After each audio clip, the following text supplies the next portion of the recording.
Oui, d'accord. Ok. Je vais vous parler des interactions sociales chez les individualistes et chez les collectivistes. Et moi, je suis d'origine chinoise et ça fait 7 ans que je vis en France. Et au début, les interactions sociales, ça m'a beaucoup gêné. C'est tellement différent. Et du coup, je me suis beaucoup investi sur ce sujet, sur les différences dans les deux sociétés. Et aujourd'hui, je vais vous présenter ce que j'ai pu comprendre. Ouais. Alors, je vais commencer par une introduction générale. Ça va être très rapide sur les grandes lignes dans la différence entre les deux types de sociétés. Après, je vais vous montrer qu'au niveau sociétal, dans les sociétés individualistes, on est dans une société de compétences, et dans les sociétés collectivistes, on est dans une société d'interdépendance. Et ensuite, au niveau cognitif, chez les individualistes, on privilégie le soi, et chez les collectivistes, on privilégie le groupe. Ensuite, je vais vous montrer que cette différence dans l'organisation sociétale aura une influence sur la perception. Et enfin, je vais faire un propos assez fort pour les individualistes, parce que vous connaissez l'idée du relativisme culturel, qui les cultures sont juste différentes, on devra juger, il n'y en a pas une qui est meilleure que l'autre. Je vais vous montrer que c'est absolument faux. Et c'est même une idée des individualistes en fait. C'est en lien avec les mouvements égalitaires. C'est faux.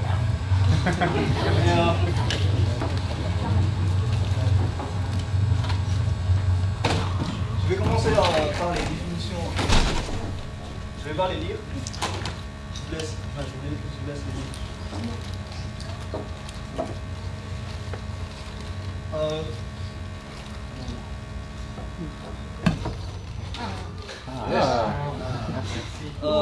Ce qui est important ici, c'est les mots-clés chez les individualistes. Ils cherchent à être indépendants du groupe, du collectif, et ils valorisent leurs propres intérêts, leurs propres besoins. Et chez les collectivistes, je vous laisse lire la définition.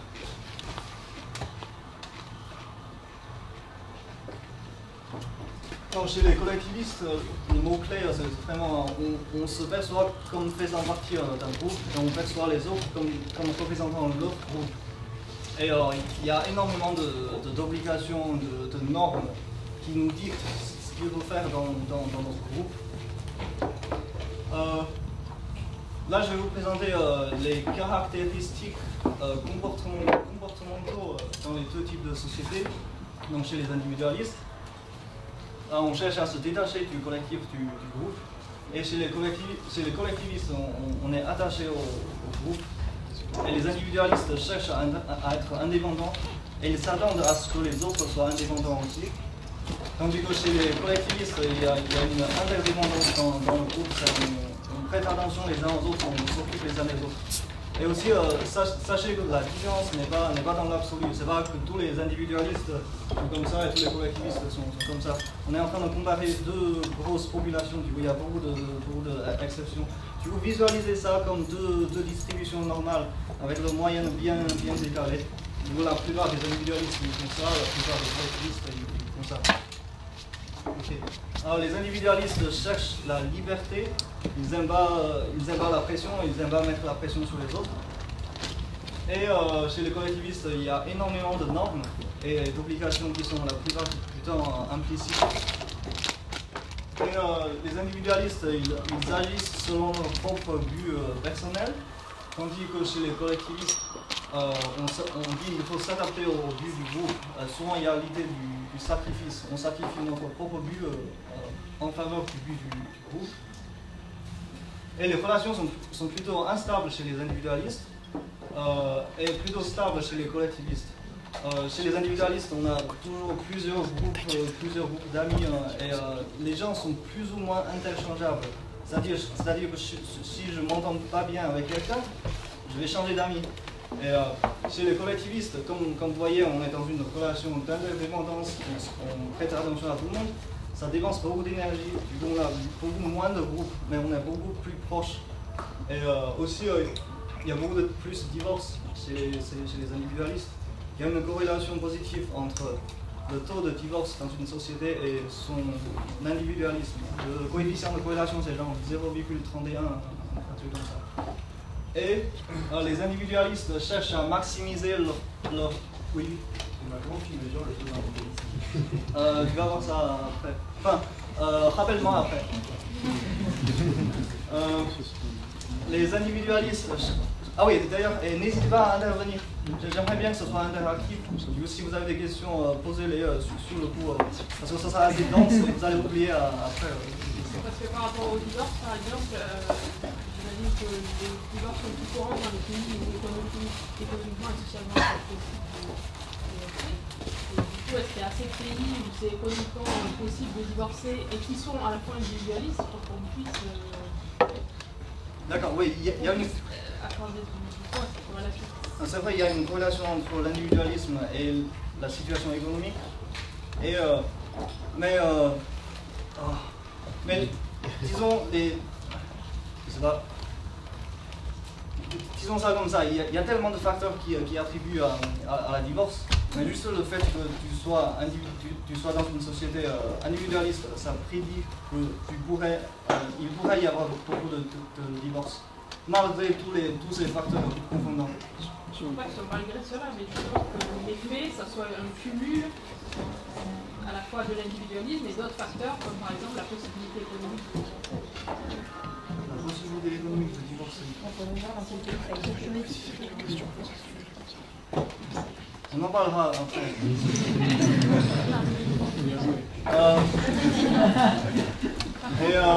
Les individus... Juste petite demande, à chaque fois que quelqu'un pose une question, les gens derrière ils n'entendent pas forcément bien, donc si jamais tu pouvais la répéter, Daoué, ça serait super s'il te plaît. Okay. Merci. Les individualistes cherchent à maximiser le plaisir personnel, et je dis maximiser, je dis pas les collectivistes sont préoccupés uniquement par leur plaisir personnel. Il n'y a pas de rapport entre l'égoïsme et l'individualisme. Et les collectivistes privilégient le plaisir des autres dans le groupe. Et le mot-clé, c'est dans le groupe. Pour ceux qui sont à l'extérieur du groupe, on s'en fiche le groupe complètement.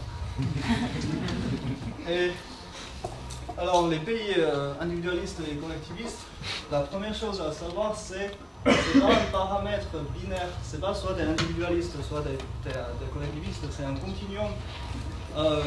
Et les pays classiquement individualistes, c'est les États-Unis et le Canada, et l'Europe de l'Ouest.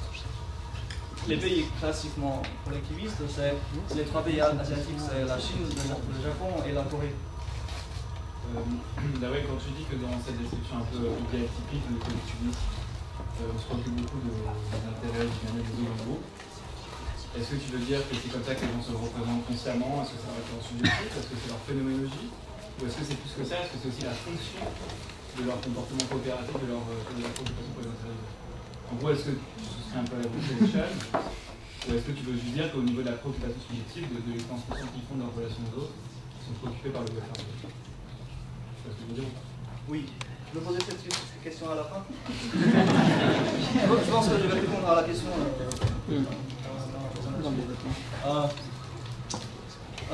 Oui, si vous lisez des papiers, ils prennent ces trois pays asiatiques comme pour représenter le collectivisme. En fait, il y a quelques pays ici, genre la Colombie, le Venezuela, qui sont collectivistes, mais on n'en parle jamais dans les papiers. Ce dont je vais vous parler, c'est juste la différence entre ces pays-là et ces pays-là. Ok. Ce qu'on vient de voir dans la liste, c'est au niveau comportemental la différence entre les deux sociétés, les deux types de sociétés. Mais on ne va pas se contenter de ça. On va se demander quelles sont les idées essentielles qui conduisent à des gens à se comporter de telle ou telle manière. Au niveau sociétal et au niveau cognitif. Et au niveau sociétal, c'est la première partie que je vais présenter, cette société de compétence versus société d'interdépendance. Et au niveau cognitif, c'est privilégier le soi et privilégier les autres. Enfin, privilégier le groupe. Donc je vais commencer par la société de compétence. Alors l'idée, c'est que on doit se montrer compétent dans les interactions sociales pour interagir avec des gens, pour avoir des amis, et pour nouer des liens dans les relations. Et dans une société d'interdépendance, on s'occupe les uns des autres. Par exemple, Ici, en soirée, si vous parlez à personne, il n'y a personne qui va venir vous parler. Pourquoi? Parce que c'est à vous de vous montrer compétent dans les interactions sociales. Un autre exemple, à l'école, quand j'étais à l'école, à chaque fois qu'il y a des nouveaux élèves qui arrivent, il y a immédiatement j'étais en Chine, hein, il y a immédiatement des autres élèves qui viennent leur parler, parce qu'ils sont dans le même groupe et on est censé les intégrer. Tandis que ici, si vous êtes nouveau dans une classe, personne ne va venir vous parler jusqu'à ce que vous vous montrez compétent dans les interactions sociales. Vous devez vous montrer que vous êtes capable de parler avec les autres enfants, de jouer avec les autres enfants, etc.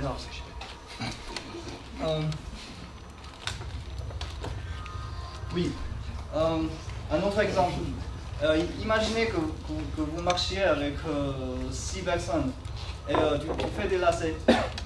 En France, ça peut arriver souvent que les gens ne vous attendent pas.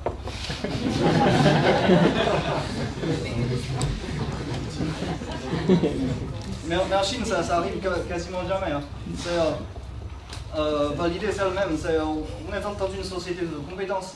Si tu fais des lacets, c'est à toi de montrer que tu es indépendant, que tu es autonome, que tu portes ta propre sécurité en toi. C'est à toi de rattraper. Mais en Chine, ou dans les sociétés collectivistes, c'est aux autres de t'attendre. Parce qu'il y a des normes qui dictent, il faut qu'on s'occupe les uns des autres.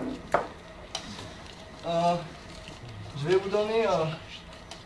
Ah oui, il y a un autre truc. C'est qui dit groupe dans les sociétés collectivistes, qui dit exclusion. C'est on inclut certains gens et on exclut d'autres. Du coup, si tu es en Chine et les gens ne vous attendent pas, c'est un très mauvais signe. Ça veut dire qu'on ne veut pas que tu sois là, on ne veut pas que tu sois dans notre groupe. Le truc marrant, c'est un Chinois qui marche avec des Français. Il fait ses lacets et les Français n'attendent pas. Du coup, les Chinois, il va se demander, mais on veut pas, je suis pas bienvenu ou quoi. Vous pouvez voir ça en termes d'un décalage dans le jugement des comportements. Chez les individualistes, si on attend, c'est sympa. Si on n'attend pas, c'est normal. Et chez les collectivistes, si on attend, c'est normal. Si on n'attend pas, c'est horrible. Et je vais toujours vous parler de comment marcher avec les Français. J'ai mis des années à comprendre. Alors,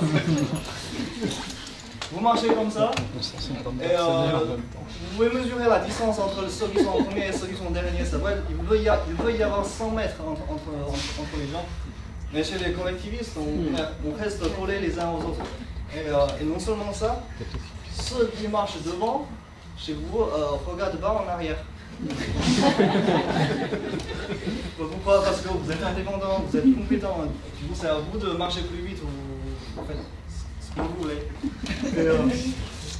Chez les collectivistes, ceux qui sont devant vont regarder constamment en arrière parce qu'on est interdépendants, on s'occupe les uns des autres.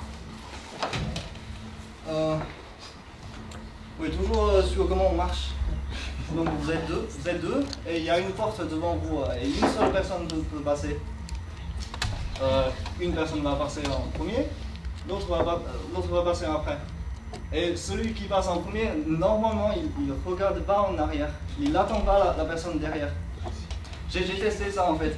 Moi je passe après et j'arrête de marcher et l'autre personne il peut marcher tout seul 10 mètres. Et imaginez ça. Vous êtes 3 et le chemin se rétrécit, qui arrive souvent quand vous marchez du 29 au 45. 2 personnes passent devant, une personne marche derrière. Ce que vous allez constater, c'est celui qui est derrière, s'il ne parle pas, c'est comme s'il n'existe pas. C'est les deux devant, ils ne vont pas regarder en arrière. C'est ça, ta présence dans les interactions sociales, c'est à toi de gagner dans la société de compétences. Et dans une société d'interdépendance, ta présence sociale est donnée par des normes, des obligations. Ok. On va voir, je vais vous montrer une vidéo. Je vais parler des conversations. Alors, ça vous arrive souvent de couper les gens dans les conversations. Et ce que vous allez voir, c'est Bradley Cooper, il va commencer à parler. Puis Will Smith et son fils, ils vont essayer d'intervenir dans la conversation. Et puis ils vont se faire couper. Et j'aimerais que vous prêtiez attention à la différence des comportements des deux personnes. Vous allez voir, ils vont réagir de manière très, très différente. Je vais vous mettre le son.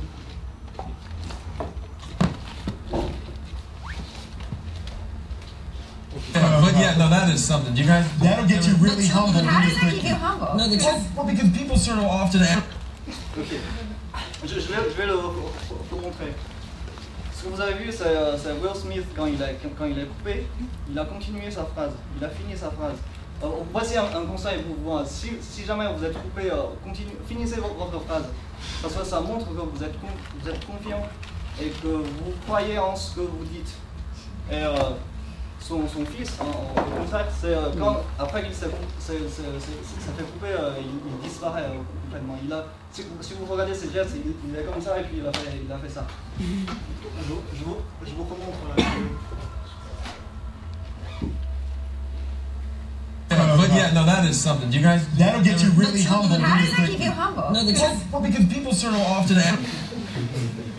Ok. Donc vous avez vu son fils, il a fait ça. Déjà, il a commencé par faire ce geste. Ce geste signifie j'ai pas de compétences sociales.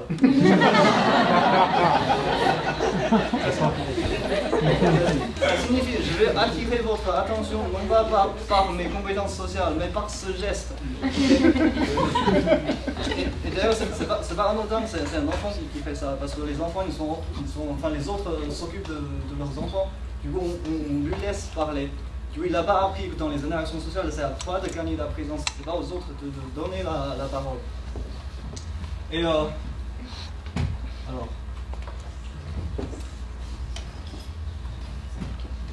oui, en fait, on coupe souvent les gens ici, mais c'est pas mal poli de faire ça. En fait, c'est bien de faire ça.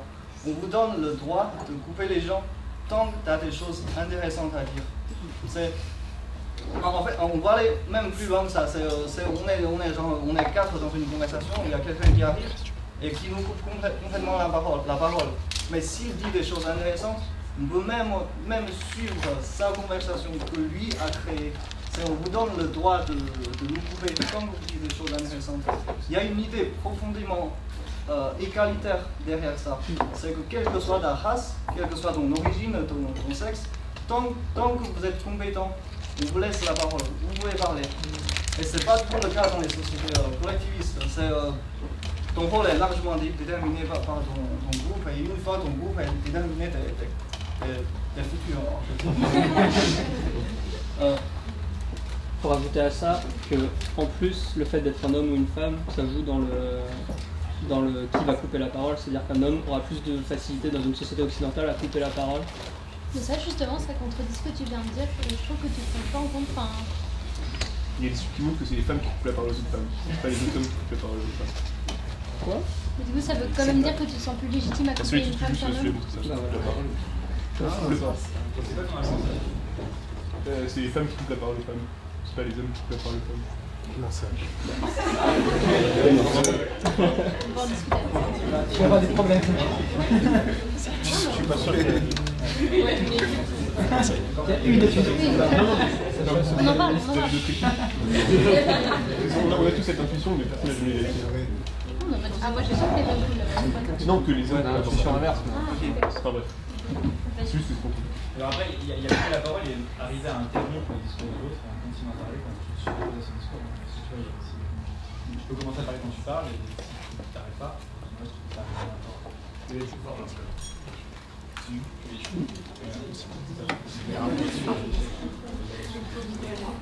Oui, vous voyez, moi je me suis fait couper.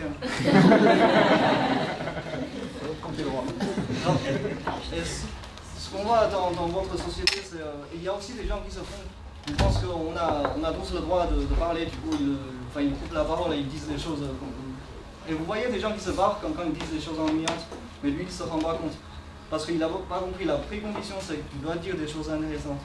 Et en fait, cette organisation, ça crée vraiment des égoïstes qui continuent de parler sans cesse, parce que les gens ils vont se barrer. Parce que les compétences sociales, c'est pas juste continuer de parler, c'est aussi laisser la parole aux autres quand ils ont eux aussi des choses intéressantes à dire. Mais ce truc d'avoir plus ou moins la présomption que ce que tu dis est pertinent et que ça permet de prendre la parole avec aisance, de prendre d'autoriser, se taire des autres sans cheval à ta tête, etc. Plus une affaire de hiérarchie de dominance et de virtualité, non, c'est un peu différent, c'est assez orthogonal de la question de savoir si c'était individuel ou au contraire intégrer un collectif avec les méthodes. J'ai rien entendu. Quelqu'un peut répéter. Parle plus fort. Ouais. Tu connais la Moral Foundation Theory de Jonathan Haidt? Non. Et puis pas tout le monde ici non plus, donc comme ça tu peux élaborer en fait. N'oublie pas, genre je suis là par les médias. Je cherche un idiome universel contre tout. Non mais ce que je voulais dire c'est que je parlais de Bradley Cooper, je sais pas, de ces célèbres, bon bref, de ces mecs, c'est un peu de ces mal alpha qui prennent la parole, par exemple des femmes, ou juste simplement présumés qui sont pertinents alors qu'ils ne le sont pas forcément. Ça c'est plus un truc de ta position dans la hiérarchie, hein. C'est plus un truc de hiérarchie dominante, parce que est-ce que j'ai eu beaucoup de gestes de soumission de la part de mon entourage, et du coup est-ce que ça me donne des signaux que je vais être respecté, que je vais être pertinent, par opposition à une personne qui aurait reçu moins de signaux de soumission, etc., et qui du coup aura moins confiance en prenant la parole. Ça c'est plus un truc qui me semble être vertical et assez différent de la question sur laquelle tu t'es centré jusqu'à présent, qui est l'opposition entre des rapports plutôt individualistes ou collectifs. Okay, je me trompe peut-être. On peut sous-diviser individualisme et collectivisme en individualisme vertical et individualisme horizontal et collectivisme vertical et horizontal. Dans l'individualisme vertical, il y a une unité de hiérarchie. Mais disons là je parle juste des gens qui se trouvent au même plan. Disons nous, on est tous au même plan. Il n'y a pas de hiérarchie. Bien sûr, quand vous parlez avec votre prof, vous ne pouvez jamais couper la parole du prof. Donc disons juste, on se trouve tous au même plan. Et ça c'est véritablement une deuxième barrière. Bon, pour appuyer ce que tu disais, Daoué, il y a un présupposé dans les sociétés individualistes qui est que si jamais ta priorité ou ta dominance, c'est à cause de ta compétence. Donc, du coup, c'est pas complètement au hasard et quelque part, ça retrouve ce que tu dis en fait. C'est-à-dire le plus compétent socialement, ou par exemple, si c'est le prof, il est censé être le plus compétent, c'est pour ça que c'est le plus tard de faire les autres. Oui, quelque part, c'est pas complètement au hasard cette hiérarchie de dominance. Mais la compétence des profs, c'est pas vraiment de la compétence sociale. Oui, d'accord. Voilà.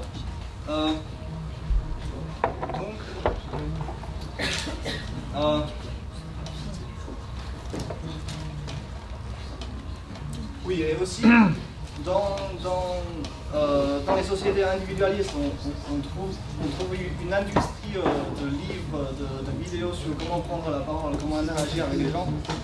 Et cette industrie est complètement inexistante dans les pays collectivistes, justement parce qu'on s'occupe les uns des autres, on donne la parole les uns aux autres. Du coup, on n'a jamais eu besoin de développer ces compétences sociales. Et dans une société de compétences, la compétence sociale, c'est presque de la surpuissance. Si vous maîtrisez les compétences sociales, vous pouvez vous épanouir dans cette société. On va faire un exercice. Expliquer la différence comportementale suivante avec le modèle de société de compétences. Donc on doit se montrer compétent dans les interactions sociales, pour avoir des amis, etc. Et versus une société d'interdépendance, on s'occupe les uns des autres. Les Français sourient plus que les Chinois. Pour attirer l'attention. Quoi t'as dit? Pour attirer l'attention. Si tu marques les émotions, les gens le remarquent. Si tu attires l'attention à toi, c'est un normal. Même sans vouloir attirer l'attention, pour marquer tes émotions, parce que sinon elles sont peut-être implicitement à peu près les mêmes que tes congénères. Genre dans une société individualiste, tu peux plus avoir des autres mental states que... sans forcément vouloir attirer l'attention. Dans une société d'interdépendance, je pense que les gens vont sans cesse se demander est-ce que ça va machin bidule, donc tu n'es pas forcément obligé d'afficher sur ta tête les émotions que tu es en train de ressentir, alors que dans une société de compétences individualiste, si tu n'affiches pas que tu es triste, que tu es heureux, etc., en général, on va pas. Ouais, c'est ça, personne va s'occuper de toi si tu es triste, par exemple. Plus fort.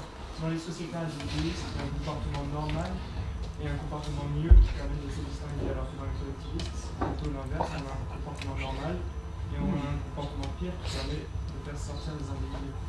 Du coup, dans un schéma un peu parallèle, de la marche, pour l'exemple que je donnais précédemment, où on a le comportement qui correspond à attendre, qui est le mieux, opposé à un collectiviste, du coup, un comportement qui attend le naturel, et du coup, on va dépasser le pire, pour ne pas attendre. Et du coup, dans ce sourire, c'est bien, c'est un mieux. Et j'aurais tendance à postuler du coup que le visage grave dans les collectivistes est plus commun. Oui, en fait, ça n'a aucune utilité de sourire dans les sociétés. Oui, ça n'a aucune utilité, c'est plus le non-sourire qui aurait du coup une utilité pour faire sortir le groupe.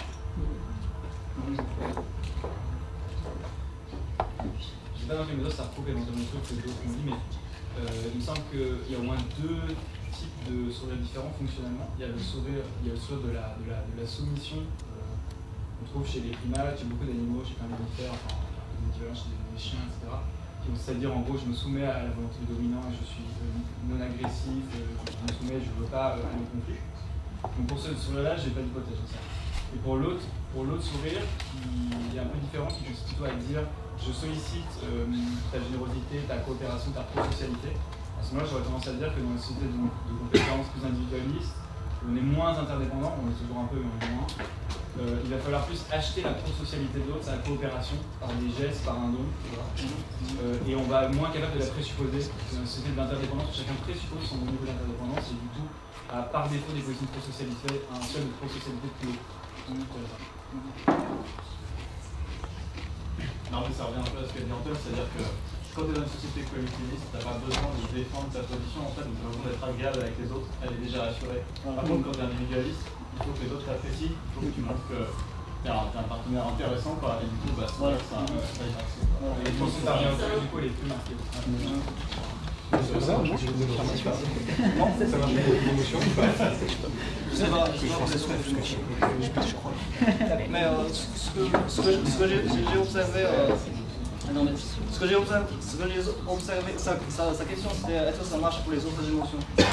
Ce que j'ai observé, c'est chez vous, vous masquez mieux les émotions négatives.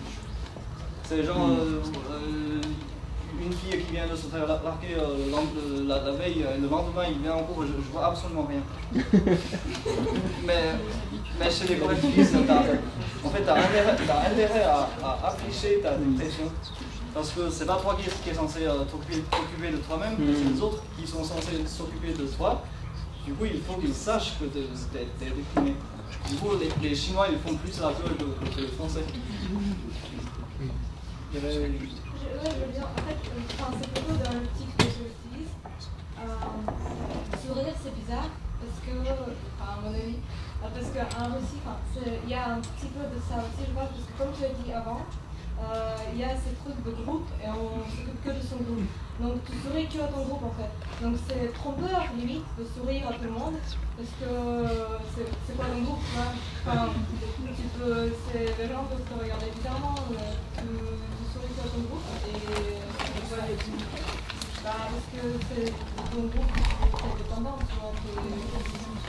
pourquoi tu as besoin de sourire à ton groupe? C'est pas pour te montrer sympa, pour dans ton groupe. Ce que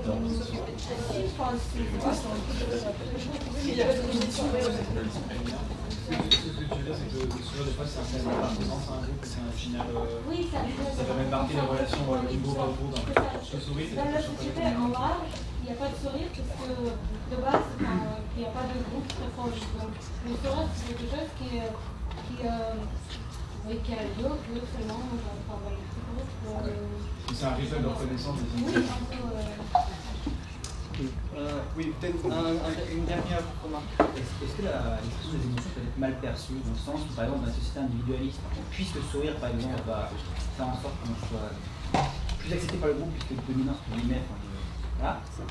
Est-ce que du coup, dans les sociétés collectivistes, le fait de sourire s'impose par rapport au groupe, donc mal vu par le groupe, puisqu'on s'impose à eux? J'ai pas l'impression que ce soit le cas. Les sourires sont mal vus. Enfin, l'expression des émotions de manière générale est mal vue. Pas forcément bien perçue, dans le sens où on fait un trop.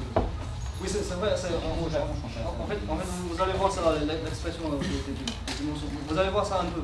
Après, juste après. Okay. Donc, ce qu'on a vu, c'est les compétences sociales, c'est une sorte de sous-puissance dans votre société. Je vais vous montrer, on va faire un peu d'anthropologie.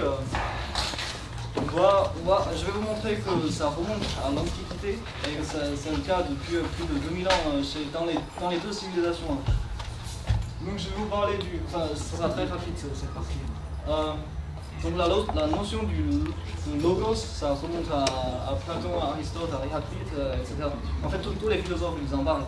Du coup, ça a pris une multiplicité de sens, mais en tout cas, c'est en lien avec l'éloquence, la prise de parole, l'art de la persuasion. Mais l'idée, c'est la parole, c'est l'expression du soi. Ouais. Et Homère, il a dit la compétence la plus importante après la puissance physique, c'est la compétence de débat. Et oui. Et puis on va faire très vite cette partie. Dans l'Antiquité chinoise, qui est l'origine du Japon, de la Chine, du Corée, l'idée c'est l'harmonie. Si vous voulez un mot-clé pour le confucianisme, c'est harmonie. On veut garder l'harmonie du groupe à tout prix. On évite toute forme de confrontation. Du coup, ce qu'on dit chez les Grecs, la persuasion, l'argumentation chez les Chinois, c'est complètement inexistant. Il y a un autre mot-clé, c'est celui-là. Ça veut dire tolérer, endurer. L'idée, c'est que je s'ouvre pour le groupe, pour garder l'harmonie du groupe. Et aussi, attendez, je finis ce point. Ça veut dire aussi la notion du bien-être personnel, ça n'existe quasiment pas. Je s'ouvre, mais j'essaie pas d'améliorer ma condition mentale ou physique. Non, c'est juste pour moi que tolérer et endurer, il y a certains gars, quand tolérer, ils ne font pas grand-chose, ça fait comme une foule, alors que endurer, ils ont toute souffrance. Ok, c'est endurer alors.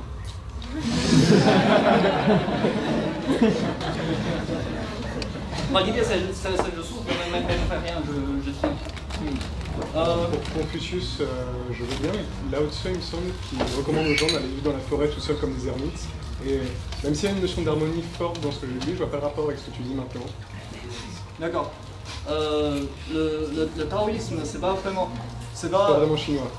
Si, c'est chinois, mais c'est toujours la philosophie secondaire chez les Chinois. Le truc principal, c'est le confucianisme. Ok. Et ce mot-là est quasiment omniprésent dans la société chinoise et japonaise. C'est le même mot en japonais. Et si vous ajoutez ce mot-là signifie personne. Du coup, ça veut dire ninja maintenant, et un ninja c'est celui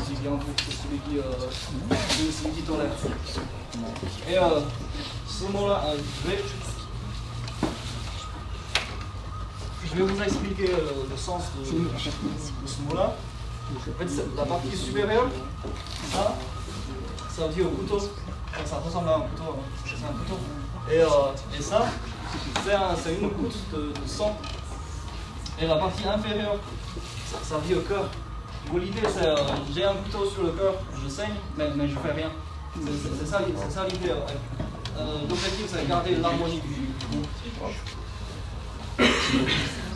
Et tout ça, c'est pour vous expliquer cette différence dans les deux types de sociétés. Ça remonte loin. C'est pas du tout un truc contemporain. Ok, on revient aux interactions sociales.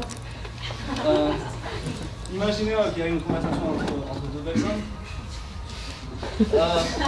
Il y en a un qui partage une bonne nouvelle avec l'autre, monsieur Cochon. Sachez que cette nouvelle n'a rien à voir avec l'autre. Et lui, il dit, je suis content pour toi. Et lui, il répond, je t'ai pas demandé ça. En fait, cette réponse, je suis content pour toi, pour moi, c'est pas du tout une réponse automatique. Je parle d'une histoire qui concerne que moi et tout d'un coup tu me parles de tes ressentis. Ça se dit pas du tout en chinois en fait. Et pareil pour les phrases comme je suis d'accord, je t'ai pas demandé ton avis.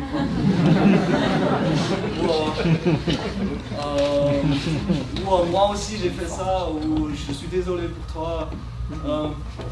Alors, pourquoi c'est parce que sémantiquement, cette phrase est irrelevant. C'est-à-dire c'est pas en lien avec ce que lui a dit.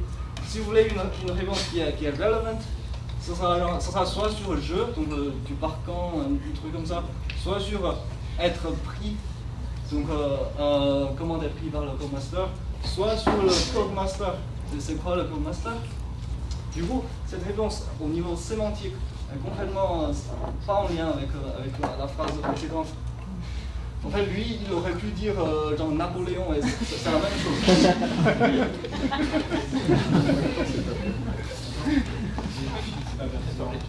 Parce qu'au niveau sémantique, je dis au niveau sémantique, c'est pas pertinent. Au niveau cognitif, je vais expliquer, c'est pertinent.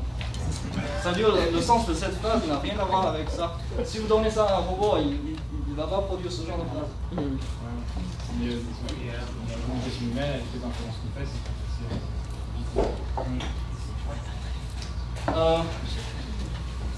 oui, du coup la question c'est pourquoi les individualistes ils disent ce genre de choses. Mon hypothèse c'est comme vous êtes dans une société de compétences, vous devez gagner votre présence dans les conversations. Vous essayez de votre mieux pour vous intégrer dans la conversation. Et voici une conversation qui n'a rien à voir avec vous, mais en disant je, vous vous rendez présent dans la conversation. Maintenant, vous faites partie de la conversation. Et du coup, on a envie de parler de nous-mêmes, en fait, chez les individualistes. Il y a aussi un truc, si tu permets, c'est que si je dis pas je suis content pour toi, tu vas supposer que j'en ai rien à foutre dans une société individualiste. Ouais. Donc si je veux juste marquer le fait qu'on est potes, je dois dire oh, genre marquer le fait d'être content même si on reste en fait. Oui, il y a l'idée de dire ce que tu as dit m'a affecté, et c'est le truc le plus gentil à dire dans une société individualiste. En fait. Du coup, ça veut dire qu'au niveau sémantique, c'est irrelevant, mais au niveau cognitif, c'est complètement relevant. Et je vous donne un exemple en Chine. C'est quand j'étais à l'école, chaque semaine on avait un essai à écrire, c'est sur ce qu'on veut, et après on rend l'essai au prof. C'est un essai de 500 mots, on peut écrire sur ce qu'on veut. Un jour, le prof il était furieux, il a pris nos essais, il a dit mais vous commencez chaque phrase par je, c'est insupportable. Du coup, à partir de ce moment-là, il nous a interdit d'écrire je dans n'importe quelle phrase. Ok, c'est ouais. On est censé privilégier les autres, c'est ça. Du coup, ça nous emmène au point suivant, que chez les individualistes, on privilégie le soi, et chez les collectivistes, on privilégie le groupe. Donc ça, c'est nos hypothèses. Et on va prendre l'approche de la psychologie cognitive, c'est-à-dire on a une hypothèse sur l'hiérarchie de soi et les autres, et on prend un ensemble de comportements, on essaye de déduire qu'est-ce qui vient en premier, qu'est-ce qui vient en deuxième. On va parler de ça, c'est les individualistes, ils arrivent souvent en retard. Et par exemple, pour les sorties entre potes, on fait notre matrice de récompense punition. C'est si on arrive à l'heure pour le soir, il y a une punition parce qu'on doit faire un effort, on doit se lever tôt, etc. Et pour les autres, il n'y a rien, il n'y a pas de récompense ou de punition. Si on arrive en retard pour le soir, il n'y a rien. Pour les autres, il y a une punition parce que les autres doivent attendre. Du coup, si l'individu choisit ce comportement, ça signifie qu'il privilégie les autres parce qu'il reçoit une punition. S'il prend ça, ça veut dire qu'il privilégie le soi et pas les autres. Et c'est le cas chez les individualistes. Et chez les collectivistes, on arrive toujours à l'heure. Il y a une norme qui dicte ça aussi. Mais là, on a toujours une autre hypothèse qui est que c'est juste les individualistes qui ont du mal à gérer le temps. Mais en fait, c'est pas le cas parce que les Français ils n'arrivent jamais en retard pour prendre l'avion ou pour aller au travail. Pourquoi? Parce que si on arrive en retard, il y a une punition sur le soir. Tu ne fais pas ça. Ok.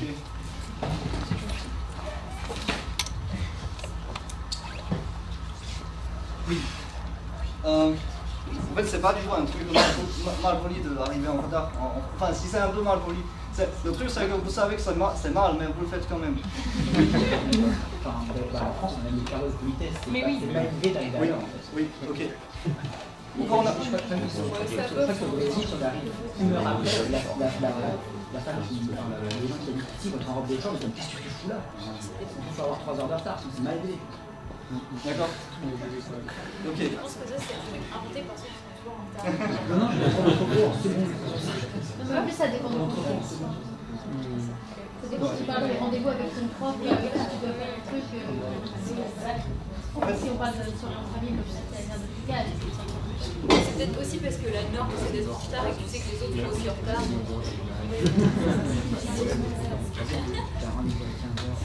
Désolé, je vais faire un série évolutionniste, mais je n'ignore pas qu'il y a un débat qui fait rage des années 70 sur la question de savoir si le politisme remplit vraiment la fonction de savoir les groupes, les collectifs, au contraire seulement d'être un mécanisme dans une chaîne causale plus longue qui au final ne fait que nous bénéficier avec des choses en termes de ressources, CPL, etc. Quelle est ta position sur la question? That's a strong claim. Je ne sais pas de quoi il parle. Non, oui, ça va. J'avais juste une question en fait par rapport à ça. Est-ce que c'est juste ce que tu as remarqué ou il y a des données derrière? Il y a une recherche qui a fait. En fait, c'est tellement clair que tu n'as pas besoin de faire des expériences. Oh là là. Si vous arrivez à l'heure, c'est normal pour les collectivistes, c'est ça? Oui, oui. Mais moi, je sais pas, j'ai vécu un peu en Égypte par exemple, et c'était très, je dirais plus collectiviste qu'individualiste, et tout le monde arrive en retard. Les trains partent en retard, tout est en retard. J'étais fonctionne une heure à l'avance, parce que. Et. Enfin, je sais pas. Après, on a aussi un stéréotype, je sais pas à quel point c'est vrai, mais que les Allemands sont toujours alors. Par exemple, alors que c'est une société qui mesure le plus haut oui. au niveau antisémite. En fait, si la société, si les normes restent tout le monde n'est jamais sous la même catégorie. Il y a des grands groupes, il y a toujours des exceptions, mais on parle oui. en général. Attends, ça c'est parce que chez les Allemands, ils ont installé un système, enfin une punition ici. Il y a une punition ici. Mais disons, à l'état naturel, sans contrainte, sans normes implicites, c'est ce qui se passe comme en France. J'ai vécu en Allemagne, je ne vois pas de Si tu arrives en retard, qu'est-ce qui se passe? Rien? C'est le contrôle social, je pense que c'est juste les règles de vitesse sont évoluées.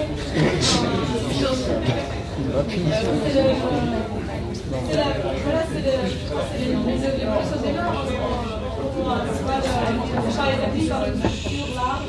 S'il vous plaît. L'évolution des mœurs? Ouais. Enfin, c'est le. Ouais, je sais pas, c'est juste que. Pour moi, en Allemagne, par exemple, vous avez des sociétés où c'est pas normal de venir en retard, parce qu'il n'y a pas de structure qui va devenir, même si c'est considéré comme un problème. Mais s'il n'y a pas de structure qui punit, il n'y a pas de raison d'arriver à l'heure? Si, du coup, non, c'est une mission sociale. C'est ça, il y a une société, voilà, il y a une mission sociale.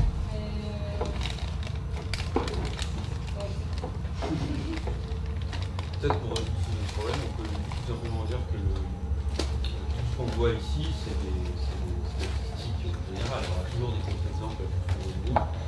Donc, je ne sais pas si ça fait ici. C'est ça qu'il faut quantifier. Mais c'est le modèle le plus simple. Millions de c'est vrai que c'est un vrai problème, je pense, avec les statistiques. Bien sûr, ouais. Établir la théorie des senseurs de vie en évolution. L'idée qu'en gros, en fonction du degré auquel l'environnement auquel tu vis est riche, il y a des options économiques, conflit, il y a la paix, il y a peu de risque de mourir de la main, il y a eu la guerre, etc. Ta psychologie va ralentir et tu vas être un peu plus coopératif et surtout s'investir sur le temps long, etc. A contrario, quand tu es dans un environnement hostile, le sud de la pauvreté, qu'il y a beaucoup de risques de mort, d'insectes, etc., ta psychologie va être plus rapide et tu vas être un peu moins coopératif, peut-être un peu plus avoir des relations plus tribaux, être un peu plus communautariste, mais te fier un peu moins aux autres types de personnes, etc. Et donc, ça ce serait une manière d'expliquer la différence entre les sociétés individualistes et les sociétés collectivistes. Donc en fait, on observe qu'il y a des sociétés qui sont assez collectivistes, comme disait Alina, qui sont certaines très rationnelles, qui arrivent hyper à l'heure, genre les Allemands, ils ont une vie un peu un balai dans le cul et tout. Et puis il y a des sociétés qui sont très collectivistes, où c'est le bordel, c'est irrationnel, personne ne paye ses impôts, les trains arrivent 3 plombes en retard, etc., comme l'Égypte ou comme le Pays. Donc,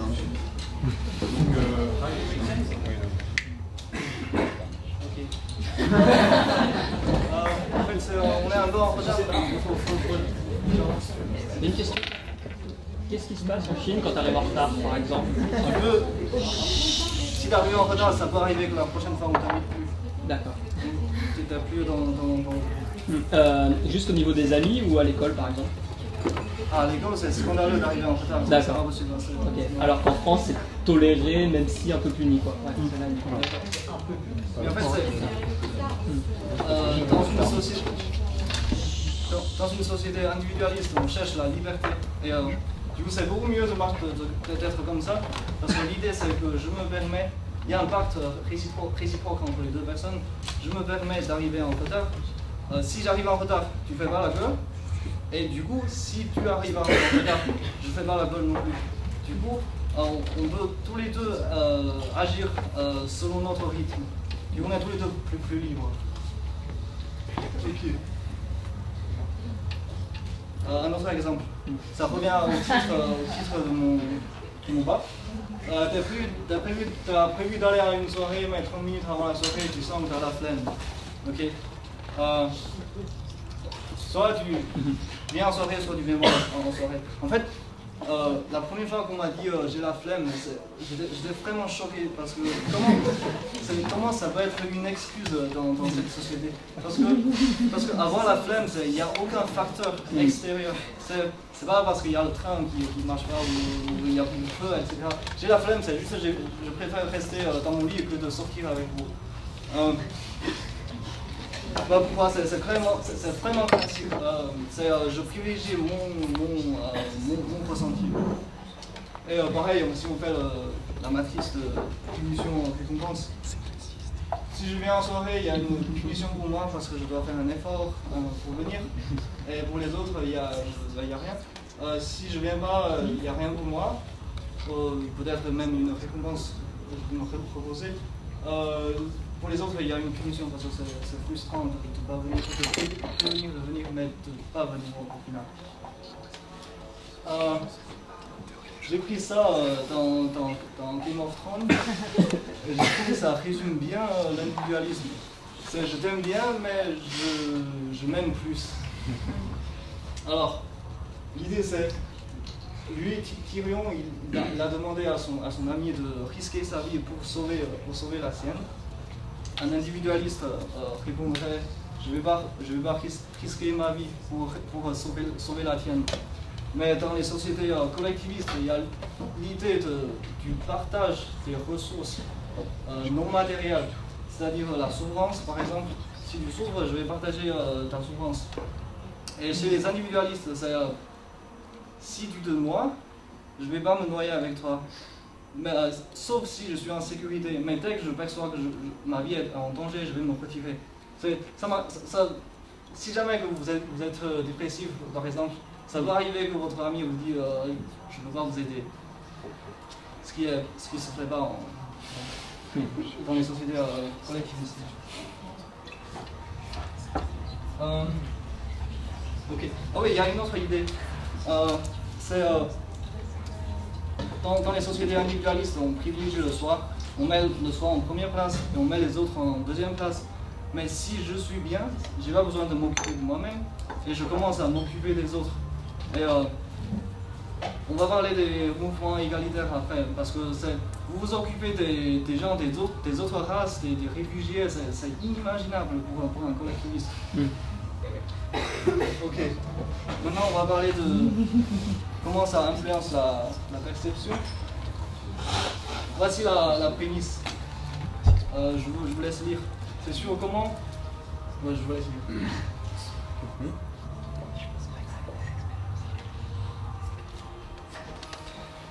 La prémisse, c'est cette partie, c'est sur l'organisation sociétale, et cette partie, c'est sur la perception. C'est comment l'organisation de la société influence la perception. On va juste prendre ça comme frais, je ne vais pas le justifier. La méthode que les chercheurs ont utilisée, c'est qu'ils vont tester ce qu'on appelle la dépendance du champ. Si vous êtes haut en dépendance du champ, c'est vous percevez l'objet par rapport aux objets, à son contexte. Si vous êtes bas, vous avez tendance à isoler l'objet de son contexte. Voici les hypothèses. Les individualistes, ils se voient indépendants, ils voient les autres comme indépendants. L'unité de base, c'est les individus. Du coup, selon cette prémisse, ils doivent avoir plus tendance à percevoir les objets comme isolés. Donc, sur le test qu'on va voir, ils seront moins dépendants du champ. Les collectivistes, l'idée c'est l'indépendance, on se voit comme faisant partie d'un groupe et on voit les autres comme faisant partie de l'autre groupe. L'unité de base c'est le groupe. Du coup, selon cette prémisse, ils doivent percevoir les objets comme par rapport aux autres objets autour de lui. Et du coup, ils doivent être moins dépendants du champ. Le test, ça s'appelle le Rod and Frame Test. Je vais vous montrer.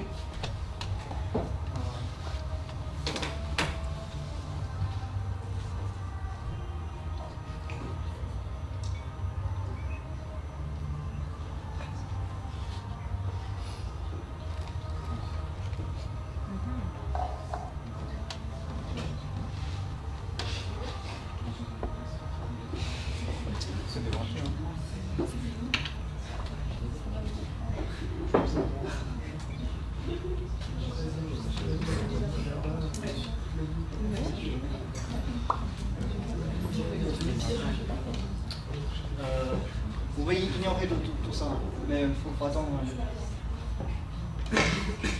Oui, la tâche c'est vous devez appuyer sur un bouton quand vous voyez la ligne comme verticale. Et le contexte c'est le carré qui est pas droit. Du coup, plus vous êtes dépendant du champ, plus vous faites des erreurs. Et les participants c'est des Chinois, des Japonais, des Coréens et des Américains.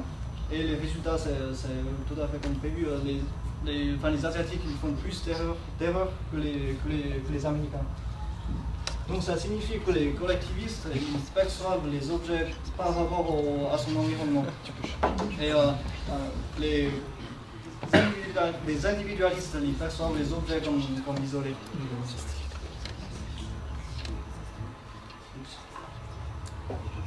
Ensuite, il y a une autre étude. Les participants ils voient une vidéo et dans cette vidéo il y a un poisson qui est plus grand et qui va plus vite que les autres poissons. Et les participants c'est des Japonais et des Américains. On demande aux participants de dire ce qu'ils viennent de voir.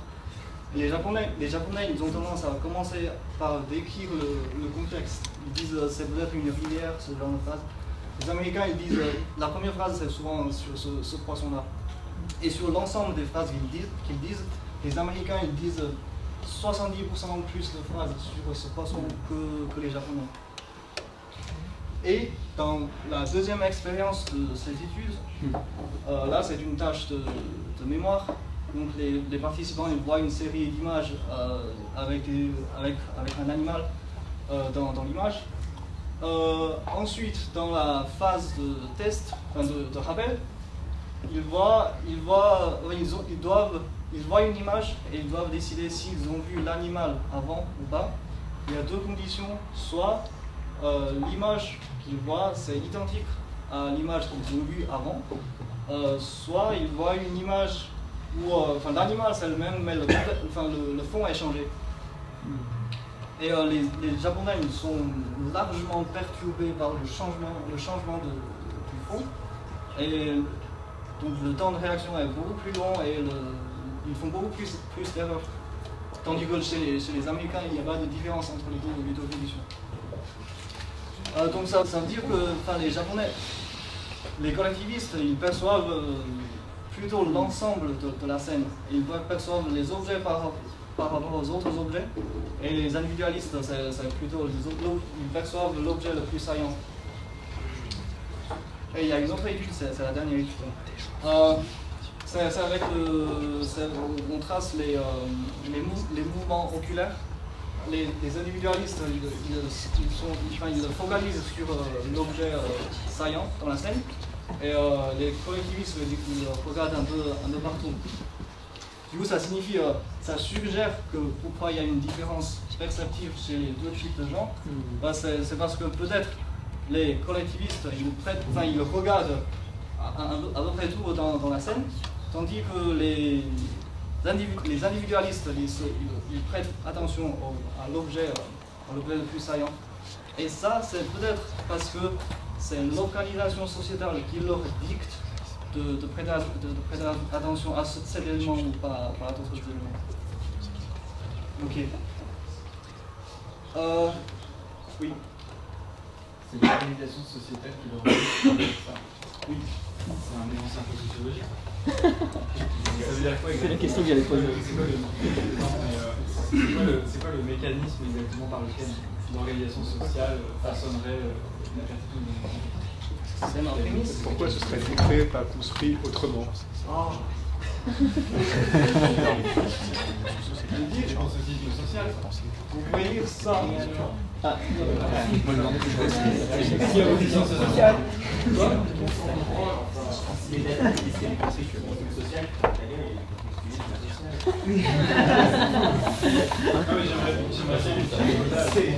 La compétence sociale. Est-ce que c'est répliqué? Ça, oui, il y en a pas mal, mais avec différents paradigmes, mais c'est toujours sur la convention. Est-ce qu'il y a d'autres liens avec la théorie de collectiviste versus individualiste qu'un effet de manche dans un papier de 91? Attends, redis la dernière phrase. Est-ce qu'il y a le moindre bout de lien prouvé entre cette propriété et la individuelle versus collectiviste? Parce que tu as pris deux sociétés, enfin 4 si on compte Japon, Corée et Chine comme étant décorrélées, et tu as montré qu'il y avait une différence de perception entre les deux. Tu n'as pas montré que derrière il y avait un objet qui était similaire à ce que tu décris comme étant collectiviste versus individualiste. D'accord, tu veux dire c'est une corrélation, mais c'est pas forcément... Ce que je veux dire, c'est que c'est un résultat qui est intéressant en soi, mais qui n'a pas de rapport trivial avec le reste de la théorie que tu présentes. Ah, ok. Du coup, plus généralement, est-ce qu'il y a le moindre bout de théorie falsifiable derrière ce que tu dis ou pas? Le moindre théorie falsifiable. C'est-à-dire? Est-ce que des gens ont dit des trucs comme quoi les Japonais étaient collectivistes et les Anglais étaient individualistes et c'est bien passé? Ou est-ce qu'il y a une théorie scientifique unie, falsifiable, conceptuellement élaguée, qui traduit ça et qui fait exactement les prédictions que tu as citées? Les prédictions, c'est-à-dire au niveau perceptif dans les axes? Oui, est-ce qu'il y a une théorie neuro-socio-cognitive, machin truc, qui unit tout ça? Ou est-ce que c'est juste des bouts de trucs comme quoi les Japonais ils tous les poissons petits? Attends, déjà, la différence... Les expériences ont suggéré que la différence entre les deux... La différence dans la perception entre les deux types de gens, ça vient de l'attention. Et l'attention, c'est un truc très facile à modifier. Genre, vous pouvez entraîner les gens à prêter plus attention à ça ou pas à ça dans le labo, sur place. Et dans la société collectiviste, on perçoit les autres comme faisant partie de son groupe. Du coup, c'est tout comme la perception, on ne perçoit pas un objet isolé. L'unité de base dans la société collectiviste, c'est le groupe, c'est l'ensemble. Et, enfin, tout comme la perception, on ne perçoit pas un objet isolé, mais on perçoit l'objet comme il est entouré par les autres objets, par rapport aux autres objets. Dans la société individualiste, l'unité de base, c'est les individus. Du coup, on prête plus attention aux objets isolés.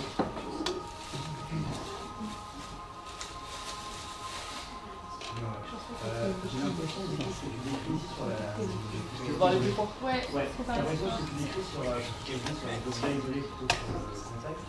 quelque chose qui ressemble au concept de MBTI sur l'observation par rapport à MBTI qui est un test de personnalité et j'ai des data qui disent exactement le contraire, à savoir que les Chinois seraient plus d'après les data génétiques, les Chinois seraient plus justement le détail et les Américains plus sur le global.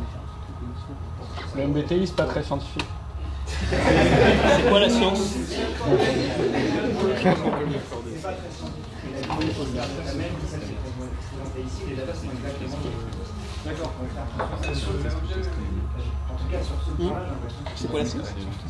C'est soumis au c'est ma question sur comment est-ce que ce serait fait sur les données là. C'est au niveau des sources. Alexis, si tu peux faire, c'est pas un bon instrument de mesure, c'est un thermomètre qui, dans la même température, donne des structures différentes. Ah, mais c'est pas le ce que je t'attendais à dire, c'est pas la science. En fait, ce genre d'études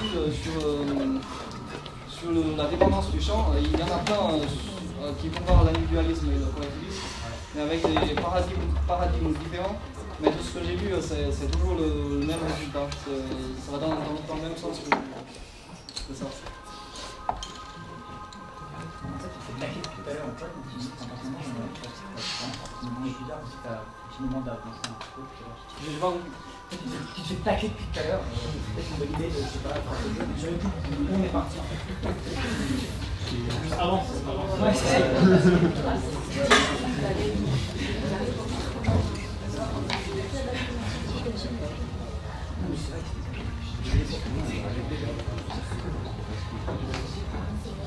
C'est là-bas, ils sont interactifs.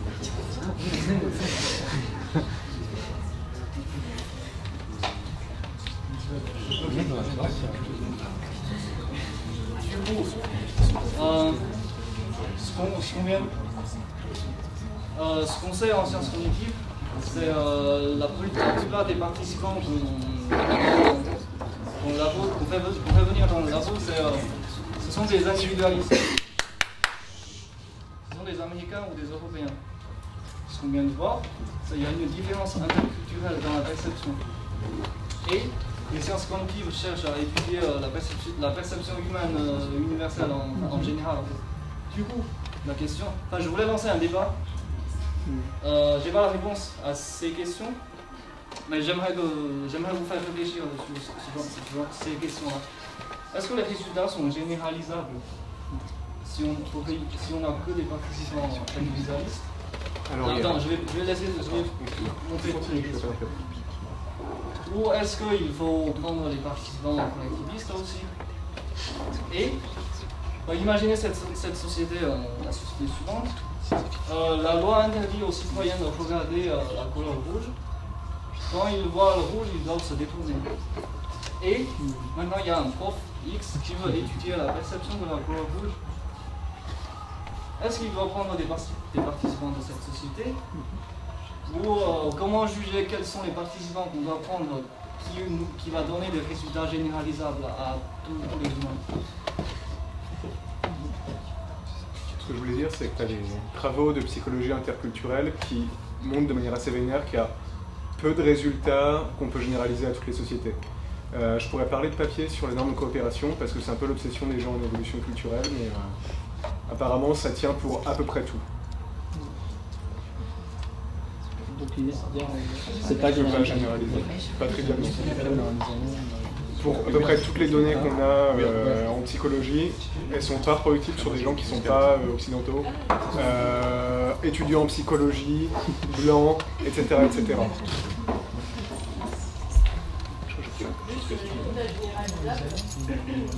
Comme en fait, le problème c'est que être un génie de confusion, c'est qu'il y a pas beaucoup d'ethnies qui sont traitées. Il faudrait trouver des gens d'ethnie européenne élevés dans des pays collectivistes et le contraire. Genre des Japonais élevés en pays individualistes aussi, comme c'est super, c'est la super top down. C'est des trucs qui devraient se voir à l'image fonctionnelle en factographie. Et du coup, essayer de trouver des trucs comme ça et voir comment ça évolue au cours de la vie. Du coup, ça pourrait se rapprocher d'un. Enfin, ça pourrait vraiment renforcer le...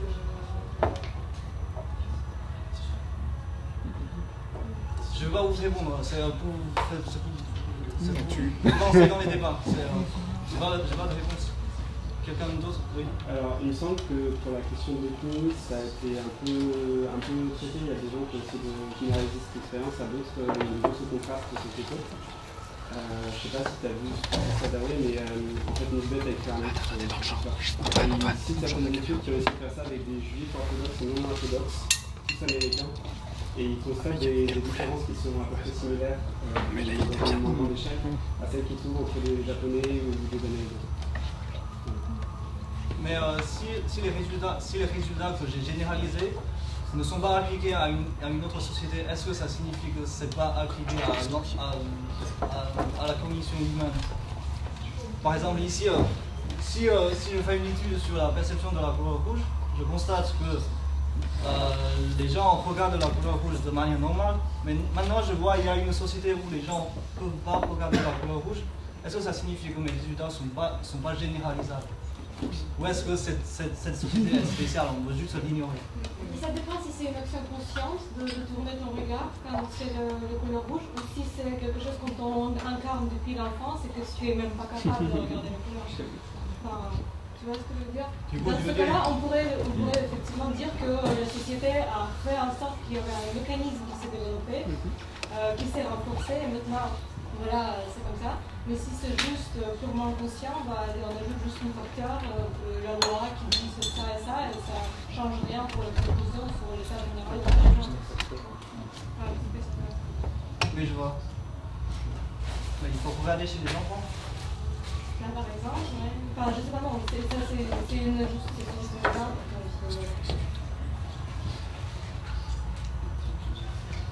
Ouais, c'est tout le problème de généralisation. En fait, si tu as un contre-exemple, mais que tu as une numée de deux têtes qui convergent, c'est pas vraiment gênant. Enfin, je veux dire, il n'y a quasiment aucune vérification scientifique qui, à mon avis, a des résultats universalisables et stricts, c'est-à-dire 100%. Donc, je dirais que si tu as un bon intervalle en 90-95% des cas, sur les sociétés que tu penses collectivistes, les résultats marchent, ça me paraît quand même honnête de dire que c'est généralisable. Mais disons c'est moitié-moitié. Non, là non. Ça dépend. Là c'est pas gênant, moitié-moitié quand même c'est le hasard. Quoi. Mais disons juste, si on regarde ce que je viens de montrer dans la perception chez les deux types de sociétés, disons ça c'est moitié-moitié. Quelle société reflète la condition humaine? Écoute, on n'aurait pas, t'es pas obligé d'avoir une nature humaine. Tu peux supposer qu'il n'y a pas une condition humaine univoque, unique. Mais si tu fais ça, tu dois prendre du recul surtout au final la conclusion c'est juste le cerveau est plastique. Ça ne veut pas dire grand chose. Est-ce que tu as accès à tes mails? Est-ce que tu as accès à tes mails? Parce que si oui, je t'ai envoyé un petit article. Merci Antoine. Attends. C'est visuel, c'est pas long à lire, c'est pas chiant à lire. Juste un petit tableau. C'est juste un petit tableau qui illustrait tout à l'heure ce que je disais sur les théories des traits de l'histoire de vie. Alors du coup, ça répond pas exactement à ta question, mais ça permet à mon avis très bien d'expliquer pourquoi est-ce qu'il y a cette polarisation entre les sociétés individualistes et collectivistes et comment on peut les expliquer évolutionnairement. Et c'est une théorie que vous allez aborder de toute façon les mains au Cogmaster en biologie de l'évolution, et donc c'est pas mal de jeter un petit coup d'œil. Si jamais tu voulais après ouvrir tes mails. Ouais, on verra si on a le temps. Autant il y a beaucoup de choses dans la théorie d'histoire de vie qui, je pense, expliquent mieux ce qui a été dit là que la théorie c'était individualiste et collectiviste. Autant quand tu parles de individualiste et collectiviste, tu te places quand même par rapport à la perception par les gens du rapport entre le sujet et l'individu, et ça c'est pas traduit dans la théorie d'histoire de vie. Donc tu vas... Si, je pense que si, en partie. Là. Ouais, comment? Vous pouvez vulgariser un peu, là vous parlez de théorie, pas tout le monde connaît toutes ces théories-là. Ce que dit Antoine... C'est bien pour ça que je propose d'ouvrir les mails de Dawei. Une ouverture en live. Ce que dit Antoine, c'est que la psychologie évolutionnaire explique mieux ce qu'il y a là que les sociétés individualistes et collectivistes. Moi, ce que je dis, c'est que je suis d'accord avec lui, mais que c'est pas la même chose, et donc il faut étudier les données séparées. Non, c'est pas ça que je dis. Je dis que ces espèces de deux... Au départ, tu pars avec deux portraits un peu idéatypiques de c'est quoi la société individualiste, c'est quoi la société collectiviste. Moi, ce que je dis, c'est qu'en biologie de l'évolution, et de plus en plus en psychologie de l'évolution, il y a un modèle qui propose, qui a la prétention d'expliquer pourquoi est-ce qu'on a ces deux types de psychologie contrastée et de modes d'organisation sociale contrastée. Et ce serait des réponses en fait à des types d'environnements qui seraient différents. Voilà. Et si vous voulez, si ça vous intéresse, ça a été appliqué récemment pour expliquer, très récemment, à savoir la semaine dernière littéralement, pour expliquer les origines de la révolution industrielle, mais ça a été aussi utilisé pour expliquer par exemple l'émergence des religions morales au cours de la Renaissance et de la fin de l'Antiquité, etc. Bref, un ensemble de phénomènes dans lesquels on croit observer que les gens font la transition d'une société assez traditionnelle collectiviste vers une société plus individualiste et plus riche. Donc c'est assez intéressant. Je dois avancer. Il n'y a pas de théorie, ça m'intéresse pas. Ça sera ma dernière partie. Je vais commencer par falsifier le relativisme culturel. Le relativisme culturel qui dit les cultures sont pas, on ne peut pas juger les cultures, il y en a pas une qui est meilleure que d'autres. Alors, imaginez une société qui est raciste, qui est sexiste, qui se fiche de l'environnement, des futures générations et des animaux. Est-ce que cette société est moins bien? Oui. En l'absolu. Pour référentiel moral après. Non, justement parce que... Non, par rapport à... Vis-à-vis du référentiel moral, il consiste clairement pas. Non, parce qu'il y a des critères qui sont universels. Les critères éthiques qui sont universels. Est-ce que je pourrais les présenter, s'il te plaît? Ah, c'est mon prochain diapo, mais je pourrais avancer. C'est dur. Du coup, si on parle de sociétés qui ne peuvent pas exister, s'il n'y a pas de société qui existe comme ça n'a pas de raison de s'opposer. Si la Chine est comme ça. Non, c'est pas de l'accord de Paris, je suis désolée, il y a un truc au moins. Ouais, écologiquement. Pour lequel ils s'engagent, ils ne sont pas totalement genre climaticides, sexistes, racistes. Non, si.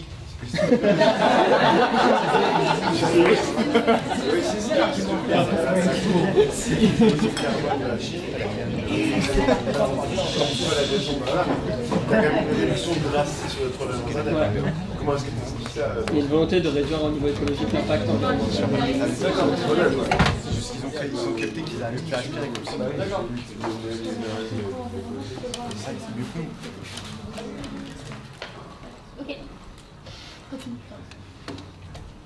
Sinon, si vous voulez, la France, il y a 200 ans, c'était aussi un pays raciste et sexiste. Donc si vous acceptez le fait qu'il n'y a pas de différence entre les cultures, ça signifie que la France n'a pas progressé depuis 200 ans. C'est quoi le rapport avec quoi que ce soit?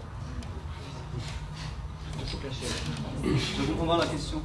Ce que tu as dit, genre... Dire qu'il n'y a pas un principe éthique universel ne veut pas dire qu'il n'y a pas de progrès ou de changement quantifiable. Et ça implique encore moins qu'on ne puisse pas juger de ces changements de manière positive. Non, attends, justement, il y a des critères universels. Ok. Le critère universel, c'est que les gens doivent être égaux. Le critère de qui? Pourquoi? Universel.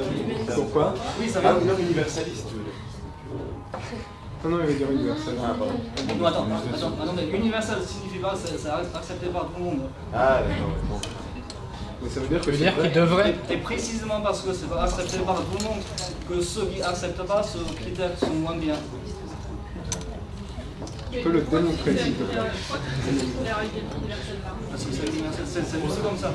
C'est axiomatique, les gens sont égaux. Donc toi, tu viens de poser ce critère. C'est que... Personne, c'est pas une idée, Tu veux dire que c'est un principe éthique universel qui est présent dans chaque être humain? Non, justement, être universel, ça veut pas dire c'est accepté par tout le monde. Ça veut pas dire c'est constant à travers tout le monde. Du coup, ce que tu veux dire, c'est un principe qui existe et qui devrait être accepté par tout le monde. C'est ça que tu dis. Okay. C'est culturellement localisé. Qui est localisé culturellement et qui n'a pas... Oui, qui n'est pas accepté par tout le monde. Pourquoi ce serait être égaux et pas être libre? Est-ce que tu peux le montrer? Être libre. Pourquoi tu as dit être égaux et pas être libre ou autre chose, hein, ils ne font pas d'autre. Qu'est-ce que Pour moi, c'est axiomatique, c'est les gens sont... C'est les changements de valeurs qui avaient été enregistrés par des questionnaires ça. Et les valeurs de la nécessité de développer évoluent avec les générations. Et du coup, les valeurs parmi les gens les plus éduqués, parmi un peu l'élite de chaque société, c'est on évolue dans ce sens-là. Exactement comme tu dis, que c'est pas seulement avec l'égalitarisme, c'est la liberté et l'égalitarisme. C'est les deux qui prennent le poids par-dessus le communautarisme, dans le sens qu'on valorise notre groupe ou la tradition ou quelque chose comme ça, enfin, le pouvoir, tu vois, à l'importance, par exemple. Du coup, il y a les deux, je pense. C'est sûr, mais bien sûr que c'est pas universel dans le sens philosophique du terme, il n'y a rien universel dans le sens, mais dans le sens de développement humain, un peu, ça le devient. Tu veux faire une annonce. Faut que j'avance. Oui, en fait, l'idée des mouvements égalitaires sont propres à votre société, à la société individualiste. Et je pense que par extension, vous pensez le relativisme, ça a conduit au relativisme culturel. Et l'idée du relativisme culturel est aussi propre à la société individualiste. C'est genre, dans les sociétés collectivistes, il n'y a jamais cette idée que les cultures sont égales, on ne peut pas les juger. Donc, disons, je pose ce critère, les gens sont égaux. Et une société raciste et sexiste est moins bien qu'une société qui promeut des mouvements égalitaires.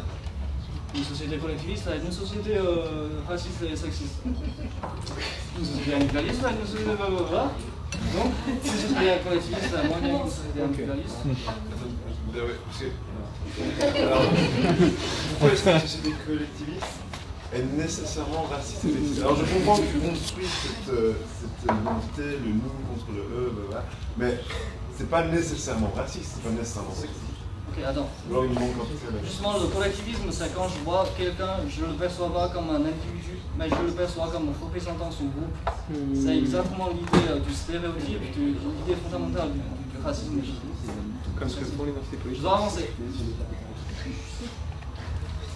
Et ce que, pour moi, les individualistes, ils ont fait un raisonnement qui est erroné, c'est les gens sont égaux, du coup les cultures sont égales. Les gens sont égaux, je suis d'accord, mais c'est pas pour autant que les cultures sont égales. C'est précisément parce qu'il y a des cultures qui n'acceptent pas que les gens sont égaux qu'il y a des cultures moins bien. Je dois avancer. Contredit quoi? Les petits se contredisent. En fait, c'est une compétition. A priori, si les raisonnements individualistes sont dit, les gens sont les gens, pas les cultures. Les gens, c'est deux niveaux. J'avance. Je vous montre un exemple. Oui, je vous montre un exemple. Donc c'est en Chine. Dans les années 80, il y avait deux étudiants noirs qui ont ramené des filles chinoises dans le dortoir. Il y avait une dispute entre eux et le gardien. Oui, il y avait des mouvements, il y avait une manifestation avec des slogans comme ça. Ouais. C'est tout à fait d'actualité jusqu'à aujourd'hui. Moi je vous laisse lire. Moi je ne vais pas expliquer, c'est juste pour vous montrer que la Chine est toujours un pays raciste. Et il n'y a aucun mouvement. Comme les États-Unis. Non, pas du tout. Pas du tout de la même manière. Oui. Parce que les lynchages aux États-Unis. C'est comme s'il y avait des morts.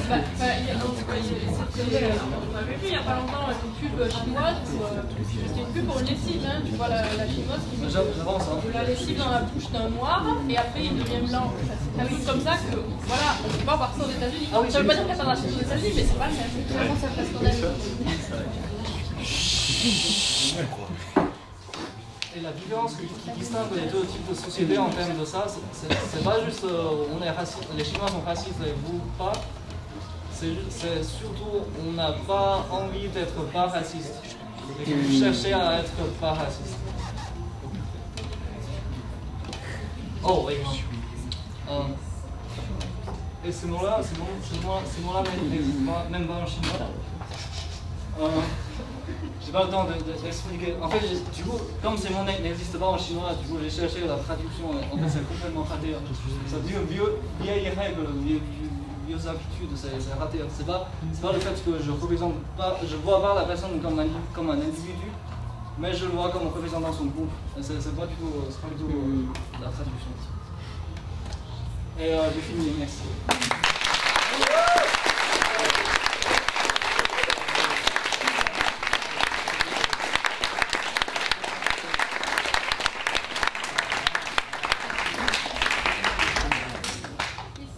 Est-ce qu'on a le temps pour... Oui, alors là, si vous voulez continuer un peu, on peut. Sinon, on peut débarrasser, s'arranger un tout petit peu. Et puis après, on peut passer en courant et continuer ces discussions pour les gens qui doivent partir, ceux qui veulent rester. Comme vous voulez, ça dépend en fait un peu de la salle. Oui, on peut faire un levage de main. Dans le local, mais il y en a aussi en café. Je sais pas. Il faut lever les mains. On va pas en prendre. Moi, à moins qu'il y ait des gens qui aient des questions spécifiques, mais tout le monde s'est déjà levé, je pense que j'ai compris le message. Donc dans ce cas-là, si vous partez, aidez-nous à ranger. Voilà, aidez à ranger. Si vous voyez des chaises, des bières, même si elles ne sont pas à vous, s'il vous plaît. Parce que ah oui, alors juste 2 secondes, en fait.